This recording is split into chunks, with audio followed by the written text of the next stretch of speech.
Shalom jemaat yang terkasih dalam Tuhan Yesus Kristus. Terpuji nama Tuhan bahwa hari ini kita kembali datang di hadapan Tuhan dan kita dipersatukan di dalam satu peribadatan menghadap Dia yang Maha Kudus. Saat ini untuk mengawali ibadah di pagi hari ini, saya akan membacakan satu bagian firman Tuhan yang terambil dari Mazmur 19 ayat 10. Berbunyi demikian. Takut akan Tuhan itu suci, tetap ada untuk selamanya. Hukum-hukum Tuhan itu benar, adil semuanya. Kita akan memasuki tata kudusan Allah. Kita memohon Allah yang menyucikan melayakkan kita dan mempersiapkan hati kita, sehingga setiap puji-pujian yang kita naikkan dan setiap doa yang kita panjatkan boleh berkenan di hadapannya. Saya mengajak kita semua untuk berdiri dan menyanyi satu lagu, Diam di Hadirat-Mu.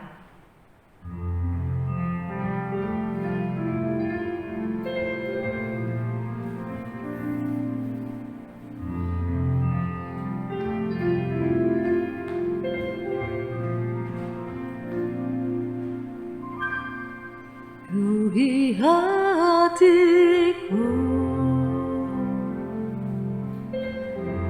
dengan hadir-Mu,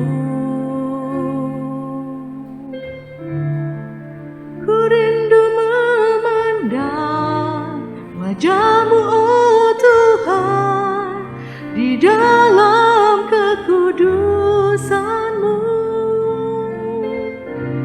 Bawaku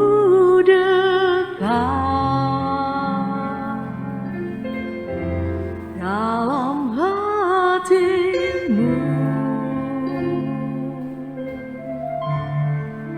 ku rindu mendengar suara-Mu, oh Tuhan, di tempat kudus-Mu sekarang. Ku rasakan kasih-Mu dan indahnya kekudusan-Mu, penuhi dengan kasih-Mu, diam di hadirat-Mu.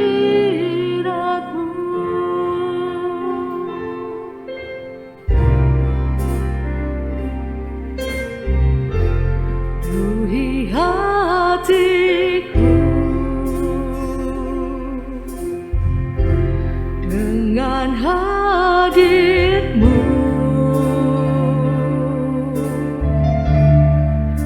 ku rindu memandang wajah-Mu, oh Tuhan, di dalam kekudusan-Mu. Bawaku dekat dalam hati-Mu,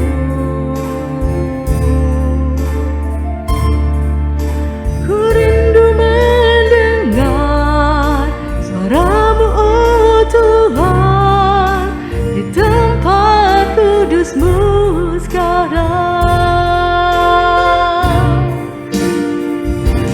Ku rasakan kasih-Mu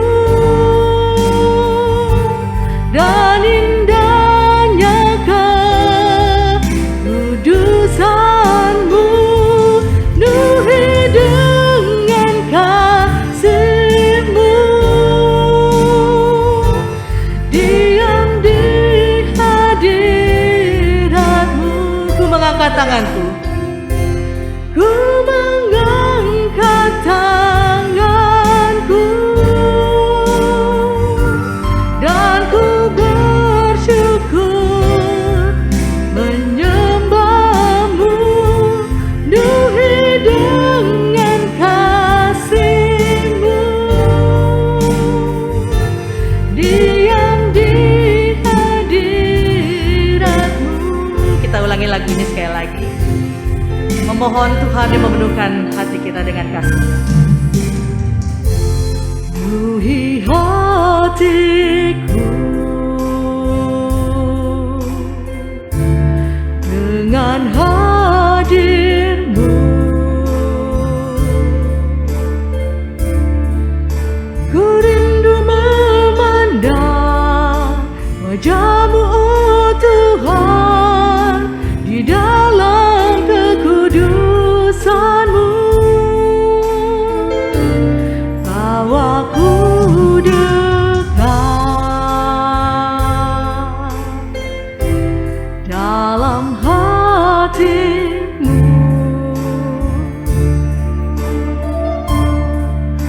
Ku rindu mendengar suara-Mu, oh Tuhan, di tempat kudus-Mu sekarang.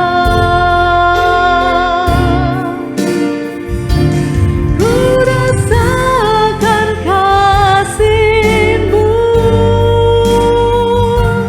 dan indahnya kekudusan-Mu. Penuhi dengan kasih-Mu, diam di hadirat-Mu. Ku mengangkat tanganku, ku mengangkat tanganku, dan ku bersyukur menyembah-Mu. Penuhi dengan kasih-Mu,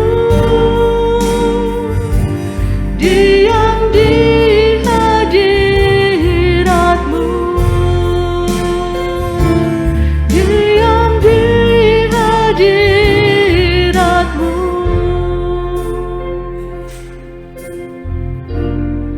Terpuji nama Tuhan. Dan nats pembimbing kita ambil dari 2 Timotius 2 ayat 15. Usahakanlah supaya engkau layak di hadapan Allah sebagai seorang pekerja yang tidak usah malu, yang berterus terang memberitakan perkataan kebenaran. Mari kita bersatu teduh di hadapannya.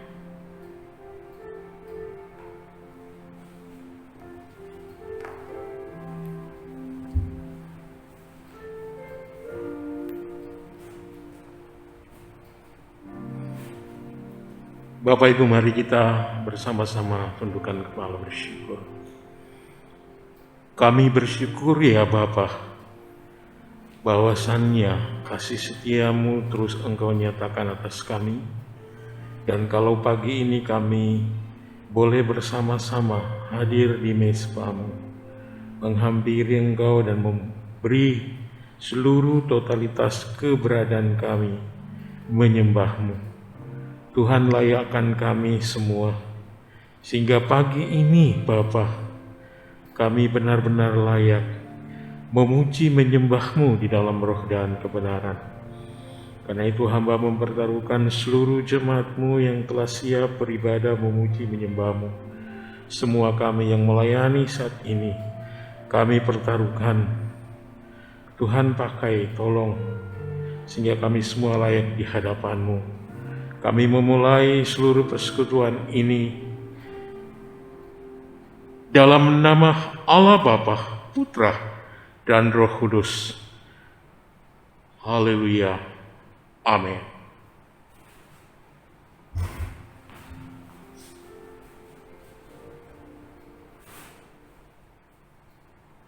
Jemaat dipersilakan duduk kembali. Kita akan menaikkan pujian penyembahan kita, menyatakan bahwa pengharapan kita sesungguhnya hanya ada di dalam Tuhan Yesus Kristus. Karena kasih-Nya, karena karya-Nya, kita telah melihat bahwa Ia dengan setia menyatakan kasih-Nya bagi kita.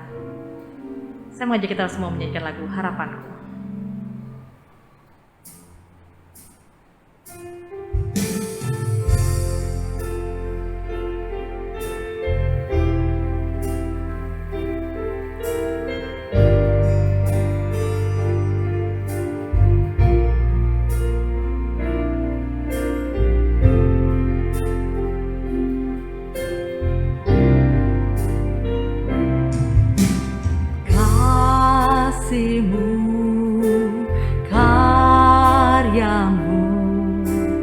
nyata dalamku. Kau pegang hidupku dalam tanganmu. Darahmu, salibmu, tebus hidupku. Namamu berkuasa, sanggup bangkitkan.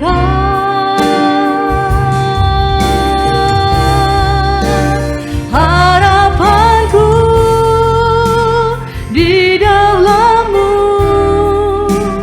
hanya Kau Yesus kuatku. Ku percaya, ku aman dalam-Mu.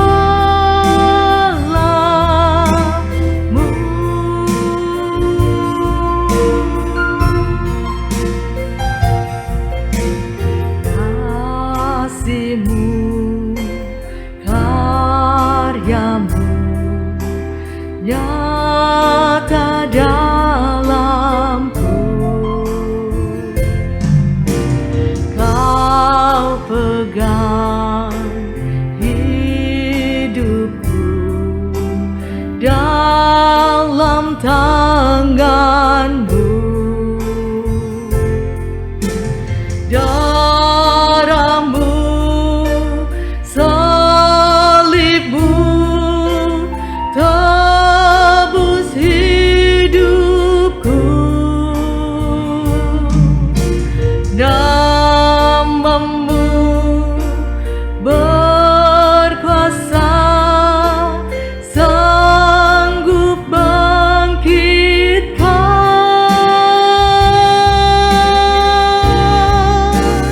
Harapanku di dalam-Mu, hanya Kau Yesus kuatku. Ku percaya, ku aman dalam-Mu.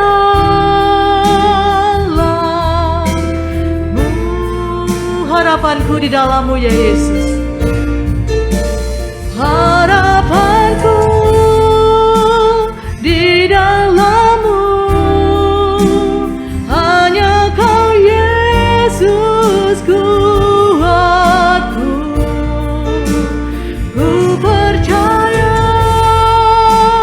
ku aman dalam-Mu.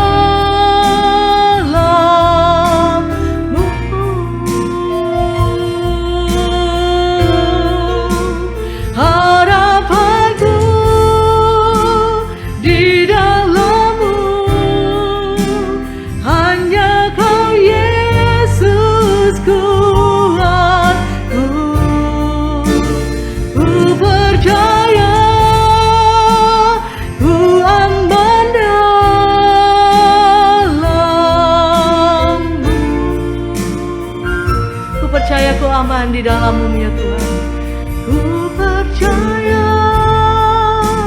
ku aman dalam-Mu.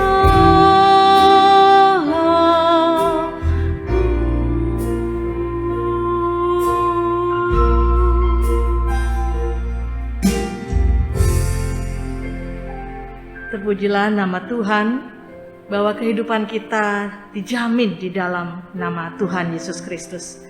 Dan Ia juga memberikan firman-Nya yang hidup itu bagi kita semua. Firman Allah yang Ia nyatakan di dalam diri anak-Nya Tuhan Yesus Kristus. Firman itu juga boleh sampai pada kita dalam bentuk Alkitab. Dan kita akan merenungkannya bersama-sama pada saat ini. Firman Tuhan pada hari ini akan disampaikan oleh penginjil Evi Yusuf. Firman-Mu pelita bagi kakiku, biarlah pujian ini juga mempersiapkan hati kita untuk mendengarkan firman Tuhan.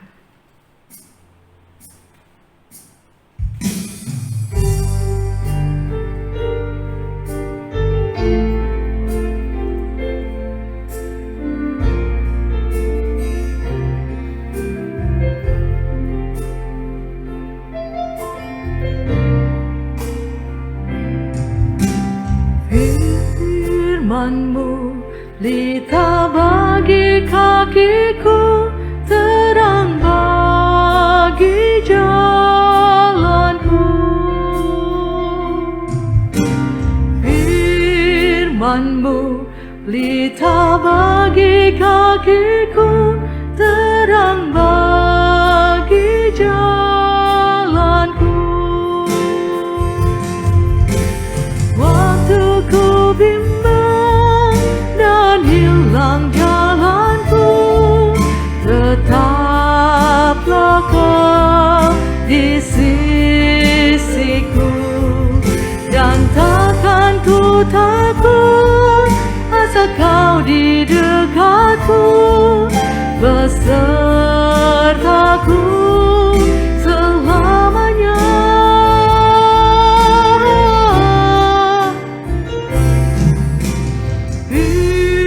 Firman-Mu lita bagi kakiku, terang bagi jalanku. Sekali lagi kita nyanyikan pujian ini. Firman-Mu lita bagi kakiku, terang bagi jalanku. Firman-Mu lita bagi kakiku, terang bagi jalanku. Waktu ku bimbang dan hilang jalanku, tetaplah Kau di sisiku, dan takkan ku takut asal Kau di dekatku, besertaku selamanya.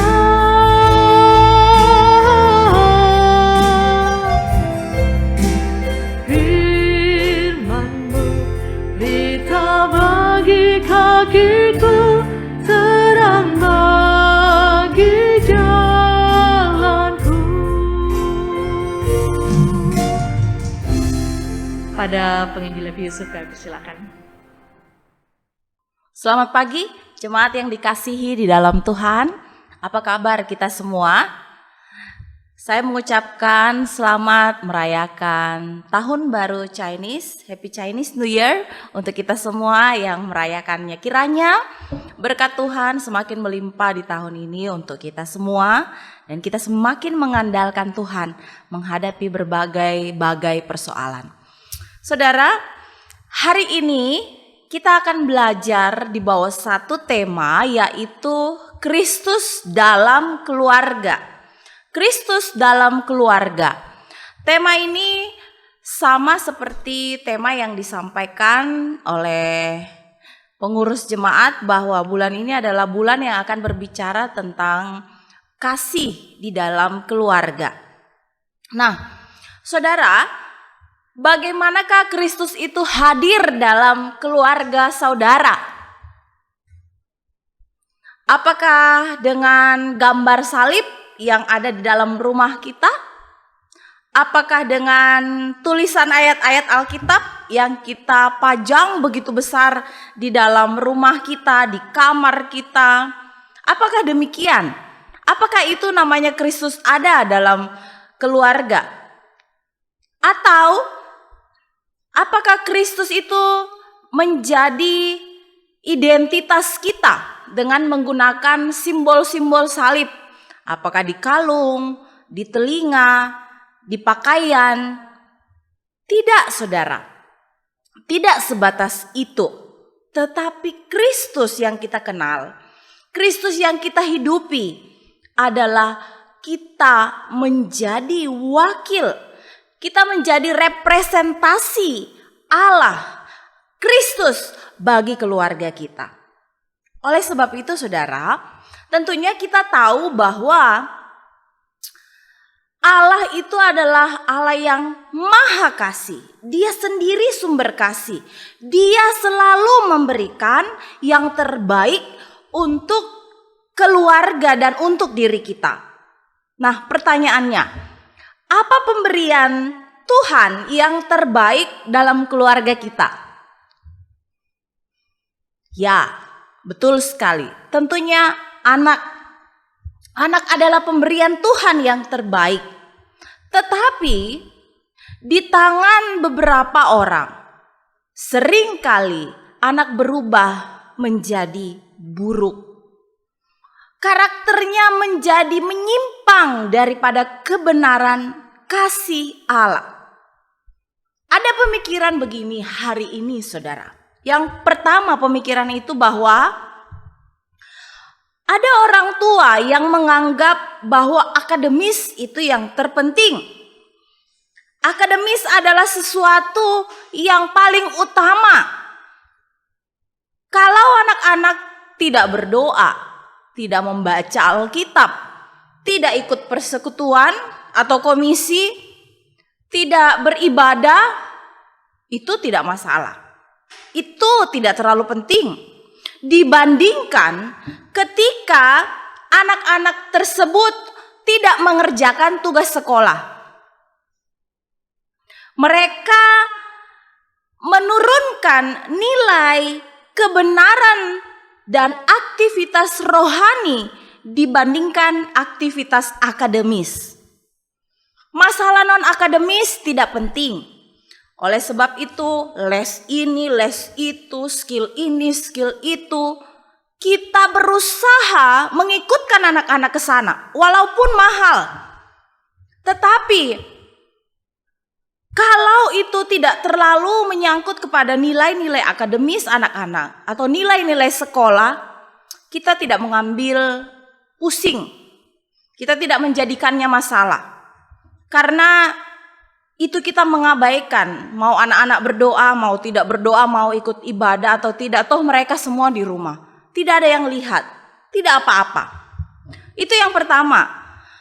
Lalu yang kedua, ada fenomena yang lain, yaitu seringkali beberapa orang tua menganggap bahwa tugas mendidik itu adalah tugas sekolah, tugas guru agama, guru sekolah minggu. Sehingga kalau seorang anak itu yang nakal, karakternya kurang bagus, seringkali anak ditanyakan, dia sekolah di mana? Siapa wali kelasnya? Kan? Nah, sebenarnya yang patut kita lihat adalah pengasuhannya, bagaimana silsilah keluarganya. Ini semua perlu diperbaiki. Nah, pada bulan ini kita akan melihat bagaimana tujuan Allah membentuk keluarga kita. Apa yang menjadi visi dan misi keluarga kita. Sehingga saya mengatakan tadi bahwa penting sekali menaruh Kristus di dalam keluarga. Hari ini saudara, banyak sekali hal-hal yang kita tahu. Kalau di Toraja sana menurut laporan dalam tahun 2020 terjadi 30 kasus bunuh diri yang banyak dilakukan oleh anak remaja dan pemuda. Bahkan tidak sedikit juga beberapa orang dewasa. Bahkan kasus-kasus meningkatnya berbagai penyimpangan seksual, penyimpangan perilaku dilakukan oleh anak-anak dan pemuda. Bukankah ini semua hal-hal yang perlu kita melihat kembali? Bagaimana keluarga kita hari ini? Saudaraku, kita perlu mewariskan bukan saja harta, tetapi yang paling utama dan paling penting adalah nilai kekekalan. Oleh sebab itu sekali lagi saya mau mengatakan, Kristus perlu hadir, perlu ditonjolkan dalam hidup keluarga kita. Nah, hari ini kita akan melihat ada dua keluarga yang akan saudara dan saya pelajari. Yang akan saudara lihat bagaimana model keluarganya. Bagaimana mereka menghadirkan Allah, menghadirkan Kristus itu dalam kehidupan keluarga mereka. Modelnya akan kita lihat. Pertama, Kita sama-sama membuka dalam 1 Samuel pasalnya yang kedua, ayatnya yang ke-12 sampai ayatnya yang ke-26. 1 Samuel pasal 2 ayat 12 sampai 26. Mari kita baca, saudara bisa baca di rumah, saya membaca dari sini. Adapun anak-anak Eli adalah orang-orang dursila. Mereka tidak mengindahkan Tuhan ataupun batas hak para imam terhadap bangsa itu. Setiap kali seseorang mempersembahkan korban sembelihan, sementara daging itu dimasak, datanglah bujang imam membawa garpu bergigi 3 di tangannya dan dicucukkannya ke dalam bejana atau ke dalam kuali atau ke dalam belanga atau ke dalam periuk. Segala yang ditarik dengan garpu itu ke atas diambil imam itu untuk dirinya sendiri. Demikianlah mereka memperlakukan semua orang Israel yang datang ke Silo. Bahkan sebelum lemaknya dibakar, bujang imam itu datang lalu berkata kepada orang yang mempersembahkan korban itu, "Berikanlah daging kepada imam untuk dipanggang, sebab ia tidak mau menerima daripadamu daging yang dimasak, hanya yang mentah saja." Bukankah apabila orang itu menjawab, "Nya, bukankah lemak itu harus dibakar dahulu, kemudian baru diambil bagimu sesuka hatimu?" Maka berkatalah ia kepada orang itu, "Sekarang juga harus kau berikan, kalau tidak aku akan mengambilnya dengan kekerasan." Dengan demikian sangat besarlah dosa kedua orang muda itu di hadapan Tuhan, sebab mereka memandang rendah korban untuk Tuhan. Adapun Samuel menjadi pelayan di hadapan Tuhan. Ia masih anak-anak yang tubuhnya berlilitkan baju efod dari kain lenan. Setiap tahun ibunya membuatkan 2 jubah kecil dan membawa jubah itu kepadanya apabila ia bersama-sama suaminya pergi mempersembahkan korban sembelihan tahunan. Lalu Eli memberkati Elkana dan istrinya, katanya, "Tuhan kiranya memberikan kepadamu keturunan dari perempuan ini, pengganti yang telah diserahkannya kepada Tuhan." Sesudah itu pulanglah mereka ke tempat kediamannya. Dan Tuhan mengindahkan Hana, sehingga dia mengandung dan melahirkan 3 anak laki-laki dan anak perempuan lagi. Sementara itu makin besarlah Samuel yang muda itu di hadapan Tuhan.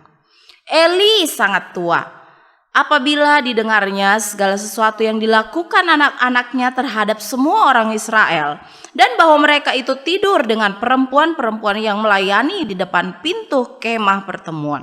Berkatalah ia kepada mereka, "Mengapa kamu melakukan hal-hal yang begitu? Sehingga ku dengar dari segenap bangsa ini tentang perbuatan-perbuatanmu yang jahat itu. Janganlah begitu, anak-anakku. Bukan kabar baik yang ku dengar itu, bahwa kamu menyebabkan umat Tuhan melakukan pelanggaran. Jika seseorang berdosa terhadap seorang yang lain, maka Allah yang mengadili. Tetapi jika seorang berdosa terhadap Tuhan, siapakah yang menjadi perantara baginya?" Tapi tidak didengarkannya mereka perkataan ayahnya itu, sebab Tuhan hendak mematikan mereka. Tetapi Samuel yang muda itu semakin hari dan semakin disukai, baik di hadapan Tuhan maupun di hadapan manusia. Saudara, hari ini kita belajar bahwa Tuhan itu mau mengajar setiap keluarga. Tuhan menginginkan setiap keluarga itu mengenal Tuhan secara pribadi. Saudara, kalau kita baca dari 1 Samuel, mulai dari 1 Samuel pasal 1 sampai pasalnya yang ke-7, saudara akan melihat terus cerita antara Hana di bagian awal, lalu keadaan keluarga Imam Eli, lalu di bagian pasal 2 dan 3 kita akan melihat cerita itu disisip-sisipkan. Sebentar keluarga Imam Eli, lalu masuk lagi cerita mengenai Samuel. Apa yang terjadi sebelumnya? Nah, saya mau cerita sedikit. Jadi Hana ini, saudara, adalah seorang perempuan yang menikah dengan Elkana. Dia adalah seorang perempuan biasa di tengah-tengah masyarakat Israel, walaupun cukup terpandang. Mengapa? Karena kalau kita baca di pasal 1, orang Israel kalau disebutkan namanya seperti Elkana bin Yeroham, bin Elihu, bin Tofu, bin Zuf, itu menandakan bahwa ada keteraturan struktur dan menandakan tingkat status mereka di dalam masyarakat Israel. Karena itu menandakan mereka cukup mendapat tempat di tengah-tengah masyarakat.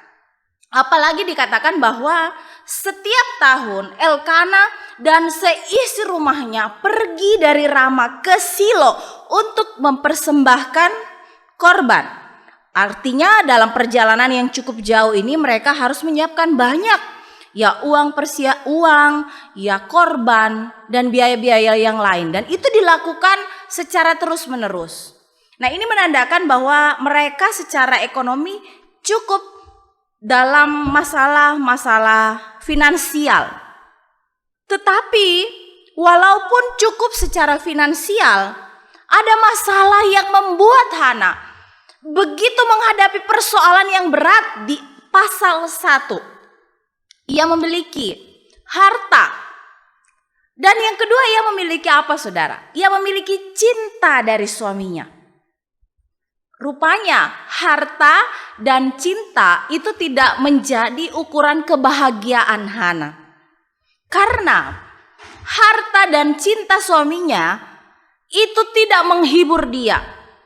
Dikatakan di dalam pasal 1 ayat yang kelima bahwa Tuhan menutup kandungan Hana. Apa artinya? Dan ia tidak memiliki anak. Kata menutup kandungan ini hanya ada beberapa kali, ada 2 kali di dalam Alkitab. Saat cerita mengenai Abraham ada di istana Abimelek, Abimelek ingin mengambil Sarah menjadi istrinya sehingga Tuhan mengutuk seisi rumah Abimelek dan perempuan-perempuan di dalam rumah Abimelek itu menjadi mandul. Nah, kata ini muncul di dalam Hana, kisah mengenai Hana di dalam 1 Samuel ini. Nah, ini berarti ini merupakan satu hal yang tidak biasa bagi orang Israel. Sehingga Penina, madunya, itu menganggap Hana sebagai orang yang berdosa. Menganggap Hana sebagai seorang perempuan yang begitu miskin, begitu hina. Kalau kita perhatikan di dalam pasal 1 ayat 10, ia begitu tertekan, saudara. Walaupun keluarga Hana secara materi cukup. Kalau kita lihat bahwa ia di dalam kesedihannya ia mengatakan kepada suaminya cukup memperhatikan dia. Seperti mulai dari diberi waktu saat persembahan itu dibagikan, Hana mendapat bagian yang khusus dari suaminya. Berarti dia cukup istimewa, bukan? Yang kedua, kalau kita lihat dari pasal 1 ayat 8, suaminya membujuk dia, merayu dia. Mengapa engkau sedih, Hana? Bukankah diriku lebih berharga bagimu daripada 10 anak laki-laki? Ya, karena dia sudah punya istri ya, maksud saya sudah punya anak dari Penina.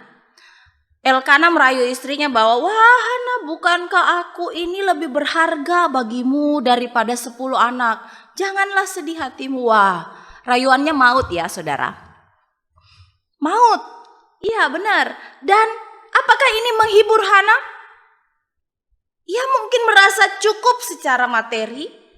Ia merasa cinta dari suaminya cukup. Tetapi ada satu yang kurang. Ia belum memiliki anak.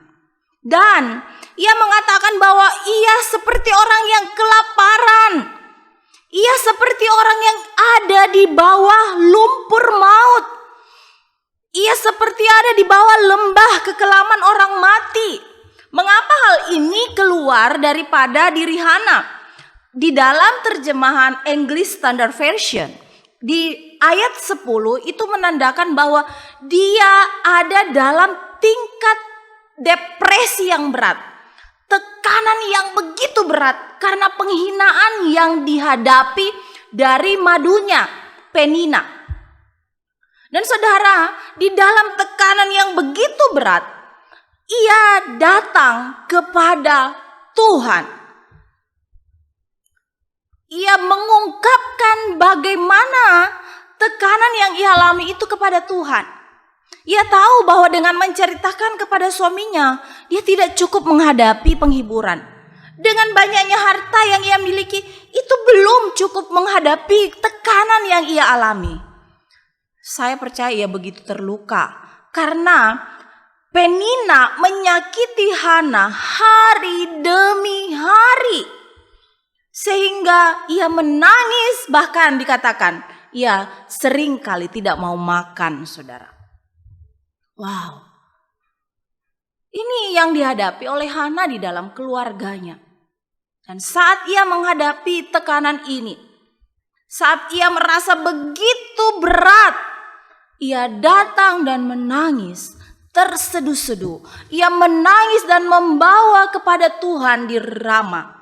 Ia datang kepada Tuhan di dalam bait suci dan meminta pertolongan Tuhan. Ia begitu yakin bahwa satu-satunya penolongnya yang mengerti beban dan perasaannya, begitu mengerti akan lukanya hanyalah Tuhan. Karena ia tahu Tuhan adalah Maha Kuasa. Kendati depresi dan tekanan itu begitu berat, ia bisa mengeluarkannya di hadapan Tuhan.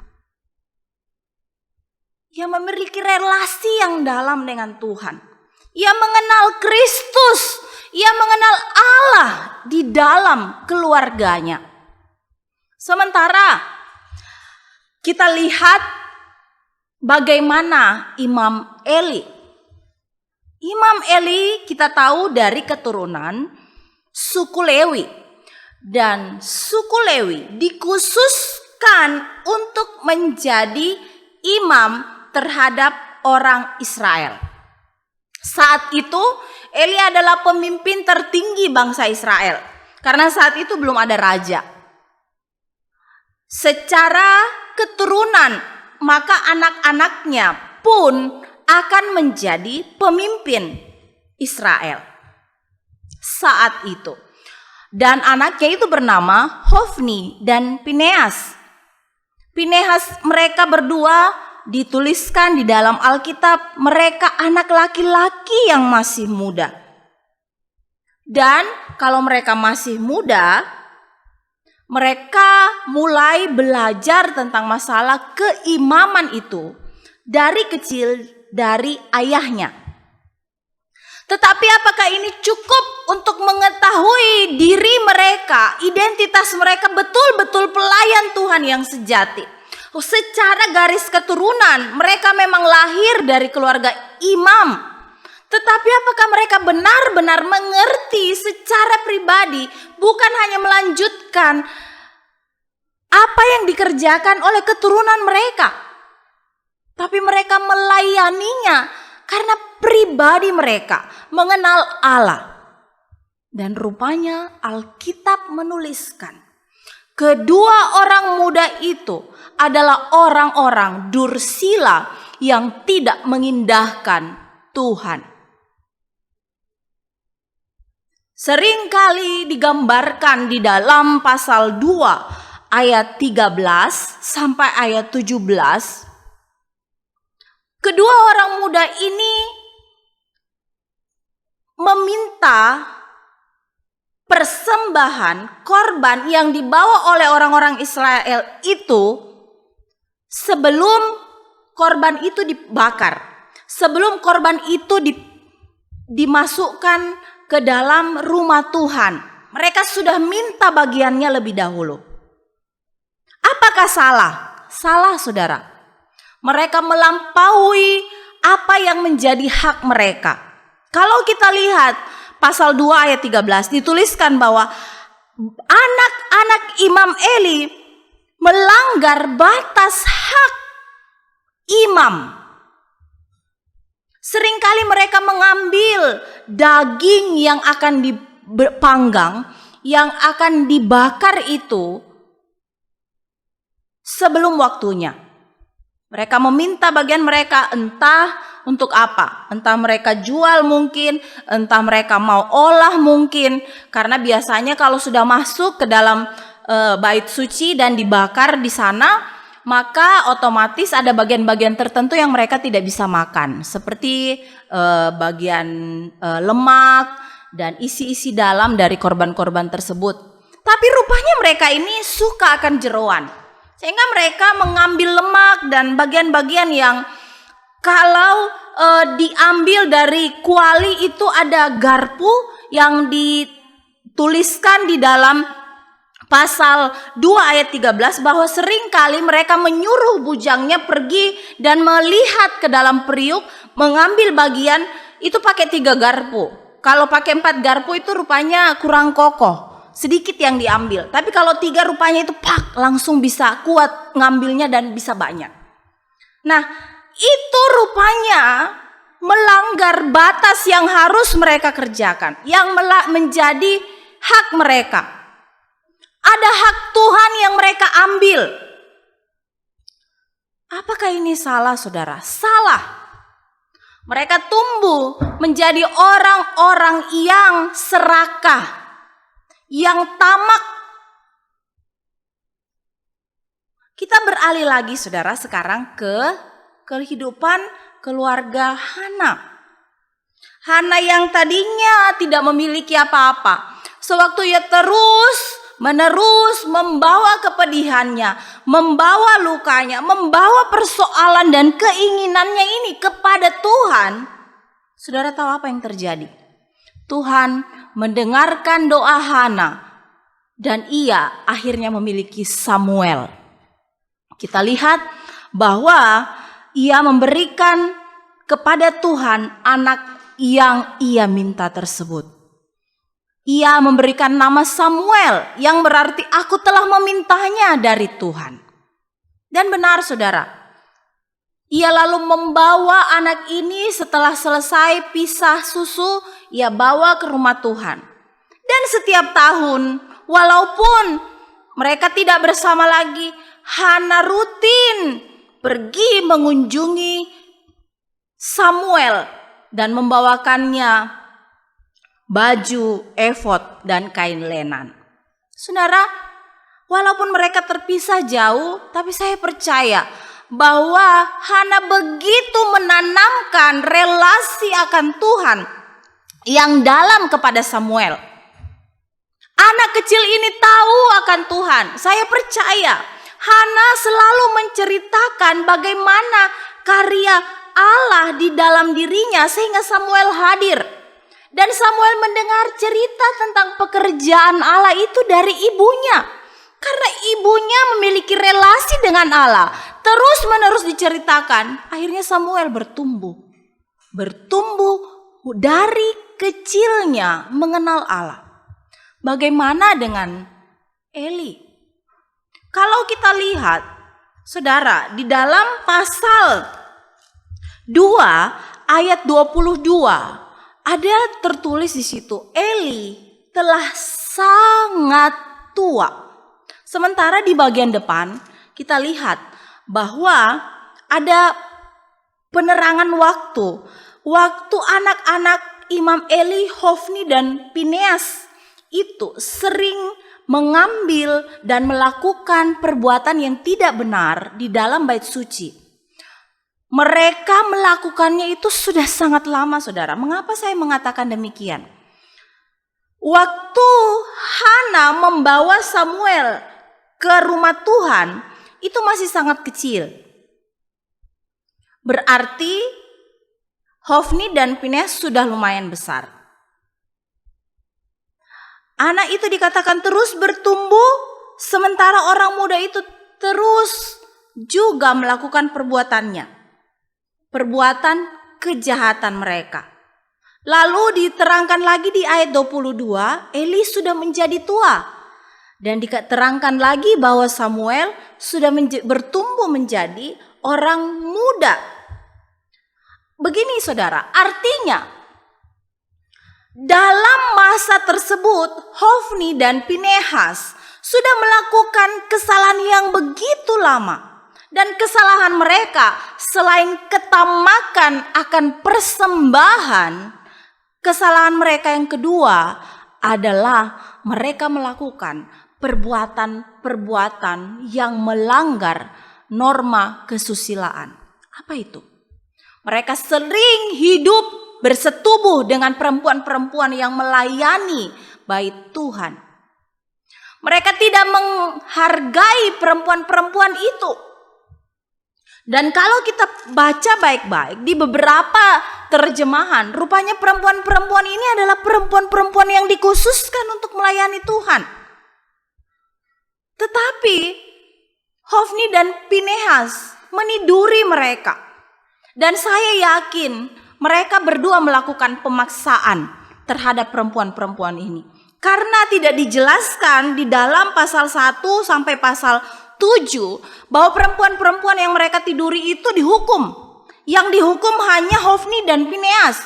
Bahkan kalau kita lihat lagi penjelasan dari pasal 13 tadi, seringkali Hofni dan Pinehas ini melakukan kekerasan dalam melakukan tindakan mereka. Mereka ingin mengambil korban bakaran, mereka mau melakukannya dengan kekerasan. Apalagi dengan perempuan-perempuan yang melayani dalam bait suci. Mereka adalah orang-orang lemah. Dan mereka tahu ini anak pemimpin mereka. Mau tidak mau, mereka akan menyerah.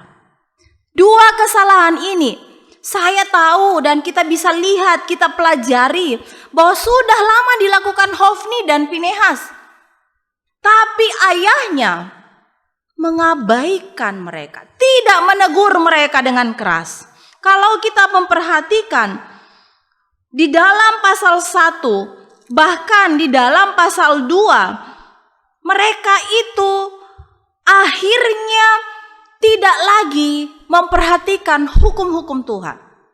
Mereka mengabaikannya karena Eli juga tidak menegur dengan keras anak-anak mereka. Ternyata saudara, kalau saudara baca lebih dalam, mengapa Eli tidak menegur dengan keras? Karena Eli juga tamak terhadap korban persembahan. Oh saudaraku, apakah Eli tidak mengenal Kristus? Apakah Eli tidak mengenal Tuhan? Eli mengenal Allah. Ia adalah wakil Tuhan kepada orang Israel, terlebih bagi anak-anaknya. Tapi ia mengabaikan Allah. Bagaimana dengan Hana? Hana orang biasa. Hana juga seorang perempuan. Hana juga tidak hidup intens dengan anak-anaknya. Tapi apa saudara? Ia begitu kuat. Ia begitu percaya terus-menerus akan pimpinan Allah di dalam diri dan keluarganya. Saudaraku, bagaimana dengan kita hari ini? Apakah anak-anak kita sudah belajar menghargai Tuhan? Apakah anak-anak kita sudah belajar untuk menghargai orang lain? Dari Hofni dan Pinehas, kita tahu Eli mengabaikan, tidak mengontrol anak-anaknya untuk hidup sesuai dengan hukum Tuhan. Dari Hana saudara, kita belajar bagaimana seorang perempuan, kendati pun ia perempuan, dan mungkin tidak dituliskan secara langsung bagaimana peran Elkana, tetapi mereka menceritakan dan mengontrol anak kecil Samuel untuk mengenal Kristus. Bagaimana kita hari ini? Apakah kita menyadari bahwa penting sekali Allah hadir di dalam keluarga kita? Penting sekali Kristus tersebut hadir di dalam keluarga kita. Kalau begitu, siapakah yang menjadi ujung tombaknya? Orang tua. Orang tua adalah representasi Allah untuk menceritakan tentang kasih Allah. Sehingga kita tidak bisa main-main. Kita tidak bisa setengah-setengah menganggap bahwa kita tidak mengabaikan bagaimana Allah di dalam keluarga kita. Saudara yang terkasih, oleh sebab itu hari ini kita belajar dari keluarga Hana dan dari keluarga Imam Eli. Imam Eli, kita tahu keluarga imam, tanda kutip. Tetapi mengenal Allah secara pribadi itu tidak dilanjutkan kepada Hofni dan Pinehas. Mengenal Kristus juga demikian. Tidak cukup karena orang tuanya Kristen, maka anaknya Kristen, maka akan masuk surga. Tidak, saudara. Hari ini kalau ada anak-anak yang menyaksikan dan ikut ibadah, saya mau bertanya kepada kita, apakah engkau juga sudah mengenal Kristus secara pribadi? Apabila orang tua kita Kristen, itu belum cukup, belum memenuhi syarat bahwa kita pun juga sudah menjadi pengikut Kristus yang sejati. Kita perlu hidup dan ikut Kristus, tahu secara pribadi dan mengenal Dia secara pribadi. Sehingga ada orang tua kita, tidak ada orang tua kita, kita tetap setia kepada Kristus. Sebagai orang tua yang mungkin masih memiliki anak-anak yang ada di rumah dengan kita, sewaktu mereka masih di rumah, mari kita terus-menerus mengontrol iman mereka. Bukan saja mengontrol akademis mereka, bukan saja mengontrol pergaulan mereka, bukan saja mengontrol kesehatan mereka. Ada yang kita lupa, bahwa kita perlu menghadirkan Kristus sebagai pokok yang utama di dalam keluarga. Entah anak kita sudah menjadi pemuda, bekerja, orang dewasa, entah mereka sudah berkeluarga. Tugas kita sebagai orang tua adalah perlu mengingatkan akan Kristus, betapa pentingnya Allah di dalam kehidupan kita. Apalagi ya saudara, di hari-hari ini kita tidak tahu, tidak ada yang menentu siapakah sumber dan pegangan kita. Hanya Tuhan, seperti yang Hana alami. Di dalam ketidakmenentuan hidupnya, hanya satu pengharapannya, yaitu Tuhan, Allah. Ia datang kepada Tuhan, ia membawa segala pergumulannya kepada Tuhan. Sehingga anak yang ia lahirkan, Samuel, bertumbuh dan mengenal Tuhan sedari kecilnya. Apa yang dijelaskan di dalam pasal 3 dalam 1 Samuel 3 ayatnya yang pertama mengatakan bahwa Samuel muda itu menjadi pelayan Tuhan. Bahkan ia memerintah bangsa Israel di Israel selama hidupnya. Saudara lihat bagaimana keadaan generasi kita hari ini. Kita sebagai orang tua perlu melatih anak-anak kita untuk bertumbuh kepada Kristus. Sebagai orang tua kita perlu melatih mereka berdoa, perlu melatih mereka membaca Alkitab, perlu melatih mereka taat kepada firman Tuhan. Sehingga salah satu disiplin rohani, kita mulai mendorong mereka ikut persekutuan. Kalau kita sudah tahu bahwa ini jadwal untuk ikut komisi remaja, ikut komisi pemuda, ikut sekolah minggu, ikut ibadah doa, kita dorong saudara, kita kontrol. Karena masih kecil, kalau mereka itu masih dalam masa golden age, usia yang emas. Kalau mereka masih ada dalam masa pertumbuhan, sebagai orang tua, mari kita tegas. Anak-anak yang ada di rumah yang mungkin menyaksikan ibadah dan khotbah ini. Kalau engkau dari kecil mulai menyakiti hati orang tuamu, ingat engkau sudah menyakiti hati Tuhan. Kalau dari kecil engkau sudah menyakiti hati Tuhan, bagaimana hidup dan masa depanmu? Tapi kalau dari kecil engkau belajar untuk taat, engkau akan bertumbuh diberkati seperti Samuel. Sepanjang hidupnya, Alkitab menuliskan di dalam 1 Samuel 7 ayat 15, ia memerintah bersama Allah. Memerintah bangsa Israel, memimpin bangsa Israel sepanjang umur hidupnya. Karena Tuhan menyertai dia dari kecil. Saudaraku, sebagai orang tua, akhir-akhir ini ada fenomena yang agak berubah, saudara. Kita takut anak kita terluka, tersakiti dengan amarah kita, tersakiti dengan teguran kita. Padahal kita tidak tahu bahwa anak yang kecil ini sudah menyakiti hati Tuhan. Kita perlu belajar hal ini, saudara. Kita perlu menunjukkan bahwa mereka harus dilatih, harus di-training untuk bertumbuh kepada Tuhan.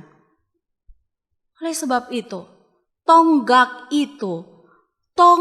itu ada di tangan orang tua di rumah.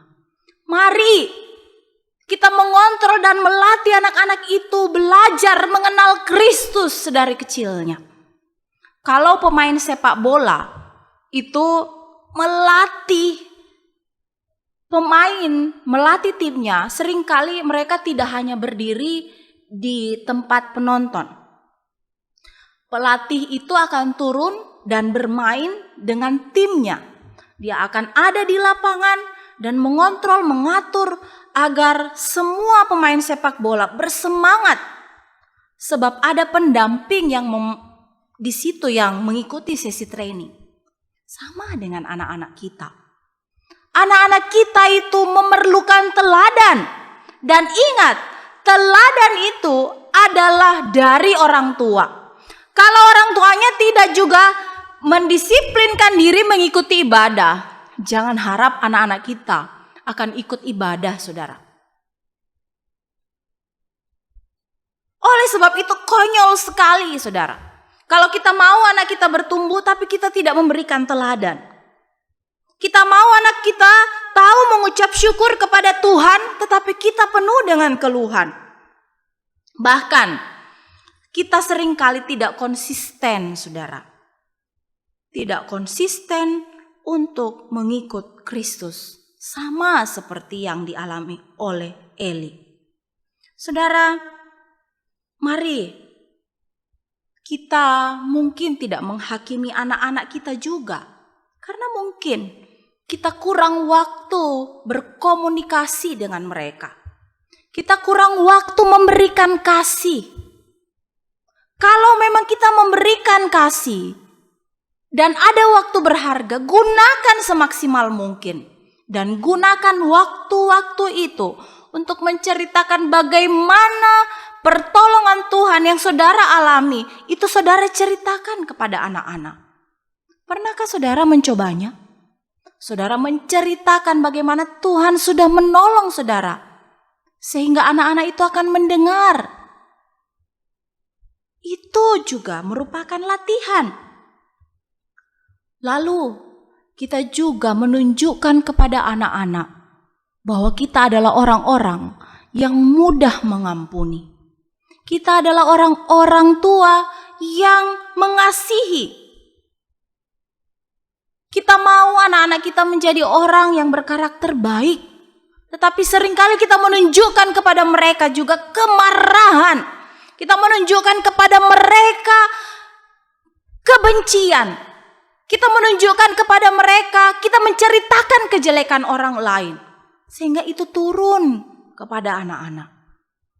Tetapi mari kita menunjukkan, mempraktikkan kasih Kristus. Hari ini saudara, banyak saudara-saudara kita yang ada dalam kekurangan. Saudara mulai membungkus nasi, lalu membagikannya kepada orang-orang yang saudara temui, yang saudara tahu kekurangan makanan di jalan. Anak-anak akan belajar. Itu adalah bagian dari kasih Kristus. Saudara mulai menanam pohon-pohon di jalan, di rumah. Saudara bisa menceritakan bahwa ini adalah bagian tentang kasih Kristus. Mengapa saudara? Kita hari ini memerlukan pohon-pohon dan bunga-bunga. Kita memerlukan udara yang sejuk. Saya perlu menekankan ini supaya kita belajar mengatakan kepada anak-anak untuk memelihara lingkungan. Tidak membuang sampah sembarangan. Seringkali di sekolah Kristen sekalipun, saya sering melihat anak-anak itu habis minum, lalu membuang dengan sembarangan aquanya, tisunya. Tapi kalau kita mulai membiasakan agar mereka mempraktikkan bahwa kasih kepada Tuhan juga adalah kasih kepada lingkungan, sehingga kita tidak mudah terkena penyakit, tidak mudah tertimpa bencana alam. Bagian-bagian praktis ini adalah tugas saudara dan tugas saya. Oleh sebab itu saudara, masihkah saudara menceritakan dan mengontrol hidup anak-anak kita? Kita tahu bahwa inteligensi saja tidak cukup. Kita tahu energi, power, dan skill saja tidak cukup. Tapi seorang anak perlu integritas. Dan integritas itu kita bisa dapatkan yang paling sempurna di dalam Kristus.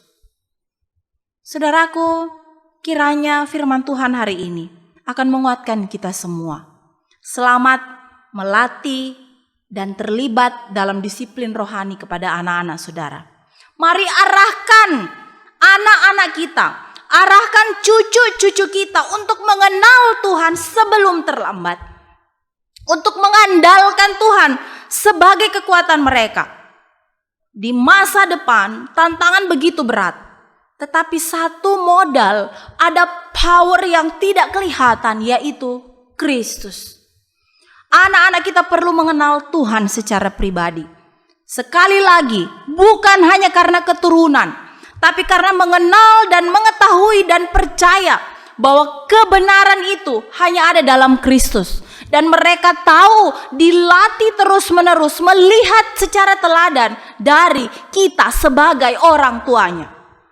Inilah warisan yang akan saudara teruskan. Warisan yang paling utama dalam keluarga kita. Bukan harta, tetapi Kristus. Saudara, kiranya firman Tuhan ini menguatkan kita semua. Ada pepatah yang mengatakan begini. Gajah mati meninggalkan gading. Harimau mati meninggalkan belang. Manusia mati meninggalkan jejak. Anak-anak kita harus meneruskan jejak kita sebagai orang-orang yang mengikut Kristus. Biarlah Kristus dimuliakan dalam keluarga kita. Mari kita berdoa. Bapa dalam surga, hamba datang bersyukur, berdoa pada pagi ini. Kiranya tangan-Mu, kuasa-Mu yang besar akan melawat setiap keluarga yang ada di rumah. Tuhan, tolong berikan mereka komitmen masing-masing untuk menjadikan Kristus sebagai kepala, sebagai tujuan, sebagai warisan dalam keluarga mereka. Berikan mereka kekuatan, kesehatian sebagai suami istri, menjadi teladan bagi anak-anak. Kalau ada anak-anak yang menyaksikan dan mengikuti ibadah ini, hamba berdoa, kiranya berkat Tuhan turun dalam hidup mereka, meteraikan hidup mereka, agar mereka bertumbuh dan mengenal Kristus secara pribadi. Jangan biarkan mereka menjadi sama dengan dunia, tapi mereka menjadi saksi Kristus yang setia sampai selama-lamanya. Terima kasih Bapa, berkatilah setiap keluarga yang ada di rumah. Kalau mereka mengalami persoalan yang berat, kalau mereka terluka, kalau mereka menghadapi pergumulan yang berat dan berbagai kesusahan kebutuhan, tolong Tuhan, Engkau lawat mereka dan Engkau akan memberikan jalan keluar. Hamba berdoa, Tuhan menyertai mereka semua. Terima kasih Bapa atas firman-Mu pagi ini. Biarlah kami menjadi orang tua yang menjadi teladan bagi generasi kami. Terpujilah nama-Mu, dalam nama Yesus kami berdoa. Amin. Terima kasih saudara, selamat pagi, Tuhan memberkati. Ya, saat ini kita akan bersyukur kepada Tuhan. Kita telah mendengarkan firman, dikuatkan oleh firman, kebenaran firman Tuhan itu, dan juga kita bersyukur untuk setiap penyertaan Tuhan dalam kehidupan kita. Karya Tuhan tidak habis-habisnya untuk kita panjatkan syukur. Mari Bapak Ibu dapat mempersiapkan persembahan. Kita akan memberikan persembahan yang terbaik bagi Tuhan. Bapak Ibu dapat mentransfer sesuai dengan nomor rekening yang ada di layar kaca Anda, dan ataupun juga memberikan secara langsung ke pastori. Ya, dan terlebih dari itu tentu saja kita mau menyatakan kepada Tuhan syukur kita melalui setiap segenap kehidupan kita. Syukur padamu ya Allah.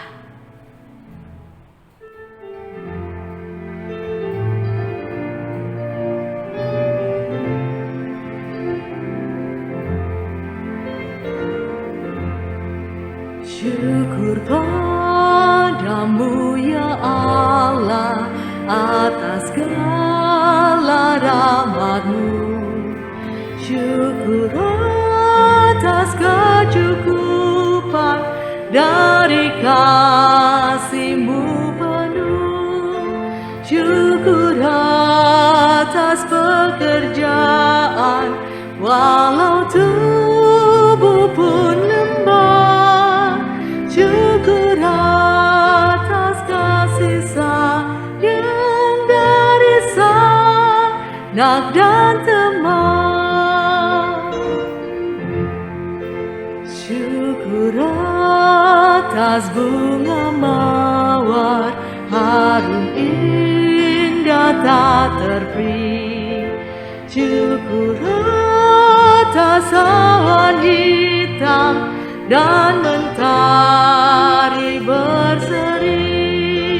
Syukur atas suka duka yang Kau beri tiap saat, dan firman-Mu lah pelita agar kami tak sesat.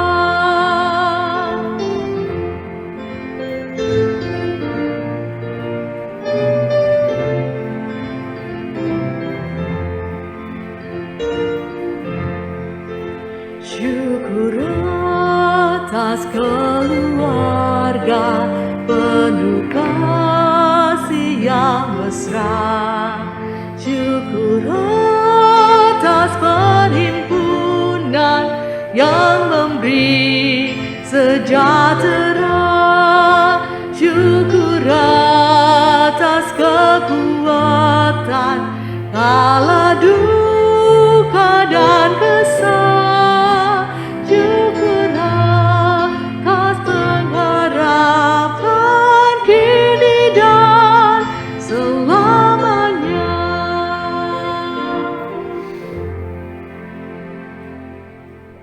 Kita akan berdoa membawa persembahan kita. Mari kita satu di dalam doa. Bapa, kami bersyukur kepadamu untuk persembahan yang boleh kami berikan kepadamu ya Tuhan. Ini adalah ungkapan syukur kami dari hati kami yang penuh dengan sukacita. Di dalam keadaan apapun yang menimpa kami, suka ataupun duka, sesungguhnya satu hal yang kami syukuri dan yang menjadi iman pegangan hidup kami adalah Tuhan yang selalu memelihara, menyertai dan tidak pernah meninggalkan kami. Oleh karena itu ya Tuhan, tidak putus-putusnya kami bersyukur kepadamu. Kiranya persembahan yang kami berikan ini boleh digunakan di dalam pelayanan di gereja kami. Dan Tuhan memberkati mereka yang mengelola, para pengurus, sehingga dengan hikmat Tuhan setiap persembahan ini juga dapat digunakan bagi kemuliaan nama Tuhan dan memperluas kerajaan Allah di tengah dunia ini. Demikian juga kami ingin memberikan seluruh keberadaan hidup kami kepada Tuhan. Waktu kami, pikiran kami, dan segenap keberadaan diri kami. Segala yang kami lakukan kiranya itu berkenan di hadapan Tuhan. Terima kasih ya Allah, di dalam nama Yesus Kristus kami berdoa. Amin.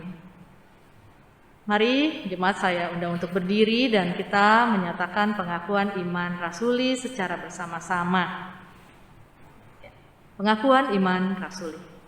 Aku percaya kepada Allah, Bapa yang Maha Kuasa, Khalik langit dan bumi, dan kepada Yesus Kristus, anaknya yang tunggal Tuhan kita, yang dikandung daripada Roh Kudus, lahir dari anak darah Maria, yang menderita sengsara di bawah pemerintahan Pontius Pilatus, disalibkan, mati dan dikuburkan, turun ke dalam kerajaan maut. Pada hari yang ketiga, bangkit pula dari antara orang mati, naik ke surga, duduk di sebelah kanan Allah, Bapa yang Maha Kuasa, dan dari sana ia akan datang untuk menghakimi orang yang hidup dan yang mati.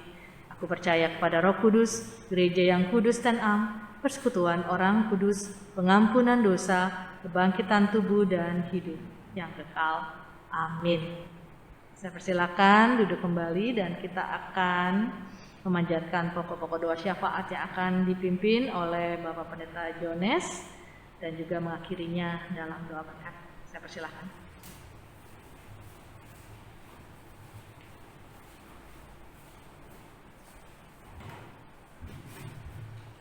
Bapak Ibu yang dikasihi Tuhan, mari kita bersama-sama tundukkan kepala kita berdoa.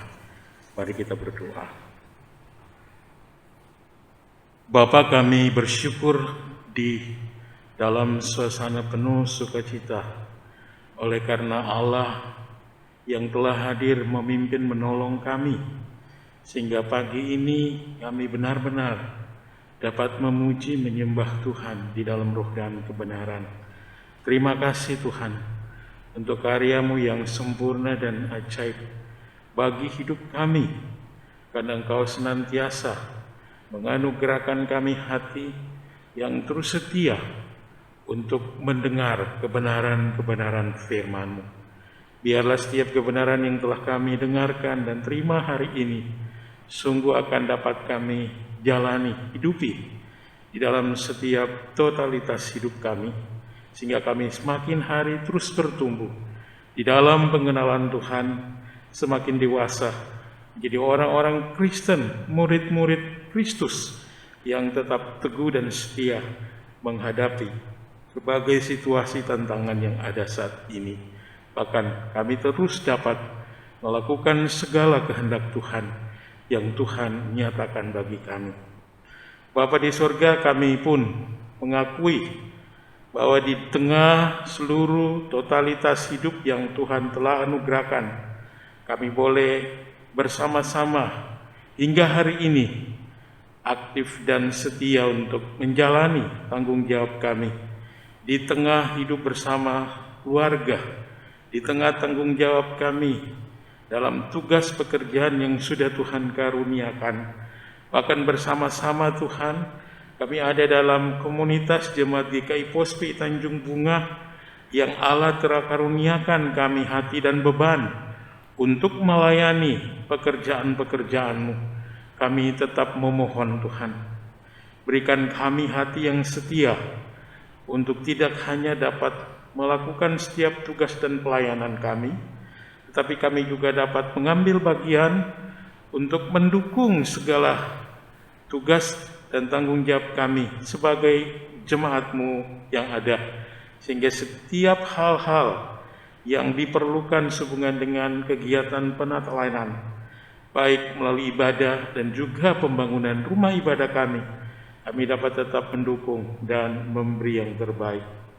Bapa, secara khusus kami mau menyerahkan untuk seluruh pengurusan gereja kami, baik izin dan berbagai hal berhubungan dengan pekerjaan pembangunan. Kami mohon Tuhan, hikmat-Mu, kasih setia-Mu terus menuntun kami, bahkan kami dapat memberi yang terbaik melalui persembahan-persembahan yang Allah telah karuniakan bagi kami. Biarlah semua ini akan dapat dipakai bagi seluruh kegiatan pelayanan kami. Bapa di sorga, kami pun terus menyerahkan pagi ini ke dalam tangan kuasa-Mu. Karuniakan ya Tuhan dalam seluruh kehidupan jemaat-Mu, khususnya Tuhan bagi setiap keluarga, di dalam memberi diri memperhatikan akan setiap hal berhubungan dengan kehidupan masa depan anak-anak setiap jemaat kami. Tuhan, anak-anak kami sedang dan sudah memulai proses belajar mengajar mereka di sekolah. Anugerahkan gairah semangat sehingga mereka dapat dengan setia melakukan dan memberi diri untuk belajar dengan sungguh-sungguh. Tuhan, memohon pula untuk semua jemaat kami yang sedang dalam tugas pekerjaan, secara khusus melayani anak-anak, bahkan mengerjakan hal-hal yang menjadi tanggung jawab di dalam pembinaan bagi anak-anak kami. Allah terus menyempurnakan sehingga setiap apapun di tengah hidup dan pelayanan semuanya bagi hormat dan kemuliaan Tuhan. Bapa, pagi ini tidak henti-henti kami tetap bersyukur di tengah seluruh keberadaan saudara-saudara kami yang boleh merayakan Hari Raya Imlek. Kami terus mohon biarlah dalam seluruh kehidupan dan keberadaan mereka tetap mengingat bahwa Tuhan yang telah memberi dan Tuhan yang akan terus menuntun menyertai setiap apa yang dapat mereka alami. Biarlah dalam seluruh sukacita, damai sejahtera Kristus menaungi mereka. Demikian pun Tuhan pagi ini tetap memohon anugerahkan seluruh upaya usaha yang sedang dibuat oleh pemerintah untuk memperhatikan seluruh kebutuhan masyarakat Indonesia dari Sabang sampai Merauke. Semuanya dapat berjalan dengan baik dan Allah memberkati semuanya, sehingga dampak dari semua upaya pemerintah dalam menangani pandemi COVID di tengah menghadapi situasi bencana alam di berbagai tempat, semuanya mendatangkan kebaikan bagi seluruh warga masyarakat yang ada. Bapak, hari ini pun kami berterima kasih karena Tuhan sudah menyatakan kehendak-Mu, kebenaran firman-Mu bagi kami. Tuhan, berkati hamba-Mu penginjil Evi Yusuf dalam seluruh pelayanan, dalam seluruh kehidupan bersama keluarga, bahkan di tengah masa tugas tanggung jawab sedang menyelesaikan pendidikannya. Allah sertai berkati. Demikian juga semua kami Tuhan selaku badan pengurus yang ada, Tuhan menolong menyertai kami. Bapak, ini doa dan permohonan syukur kami yang kami bawa dan naikkan kepada Tuhan yang sudah mengajar kami berdoa bersama-sama. Bapa kami yang di surga, dikuduskanlah nama-Mu, datanglah kerajaan-Mu, jadilah kehendak-Mu di bumi seperti di surga. Berikanlah kami pada kami makanan kami yang secukupnya, dan ampunilah akan kesalahan kami, seperti kami juga mengampuni orang yang bersalah kepada kami. Dan janganlah membawa kami ke dalam pencobaan, tetapi lepaskan kami daripada yang jahat, karena Engkau yang punya kerajaan dan kuasa dan kemuliaan sampai selama-lamanya. Amin. Bapak Ibu, mari kita berdiri nyanyikan Hormat Diberi.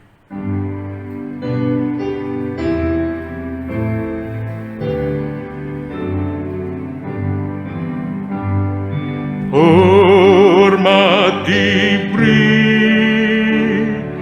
bagi Bapa, Anak, dan Roh Kudus, dari mulai sampai sekarang dan seterusnya. Termulia, amin, amin. Mari dengan tetap berdiri kita bersyukur dan akan mengakhiri seluruh pelayanan ibadah pagi ini. Mari kita agungkan Tuhan, nyanyikan pujian doksologi.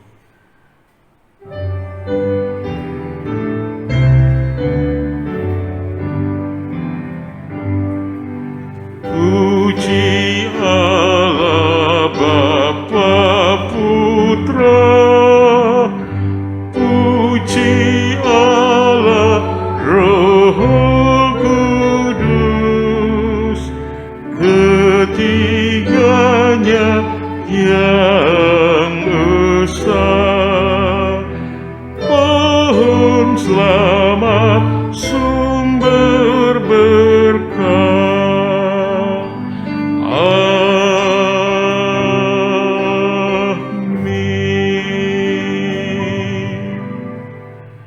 Jemaat yang dikasihi oleh Tuhan, arahkanlah hatimu kepada Tuhan dan terimalah berkat dari Tuhan. Tuhan memberkati engkau dan melindungi engkau. Tuhan menyinari engkau dengan wajah-Nya dan memberi engkau kasih karunia. Tuhan menghadapkan wajah-Nya kepadamu dan memberi engkau damai sejahtera dari saat ini sampai selama-lamanya. Amin. Amin.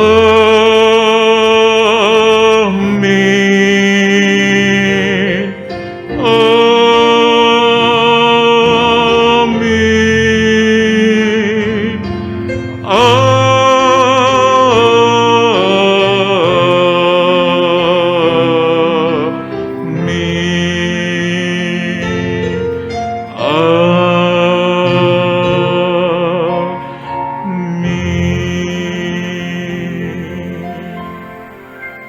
Bapak Ibu silakan duduk. Saat teduh ibadah kita selesai. Bapak Ibu, kita bersyukur hari ini di minggu kedua bulan Februari kita terus dapat memuji memuliakan Allah, dan melalui kesempatan ini kami terus mendorong kepada semua jemaat Tuhan yang ada, mari terus memperhatikan setiap jadwal pelayanan ibadah-ibadah, baik tiap komisi dan juga ibadah raya yang sedang berlangsung di bulan ini. Mohon Bapak Ibu yang bertugas dapat mempersiapkan diri untuk mengambil bagian dalam pelayanan. Dan bagi semua kita, orang tua yang dikasihi Tuhan, perhatikanlah anak-anak kita, sehingga melalui ibadah-ibadah yang sudah terjadwal, ibadah Sabtu Ceria, remaja, pemuda, kita boleh terus mendukung anak-anak kita sehingga mereka boleh aktif mengambil bagian untuk beribadah bersama-sama.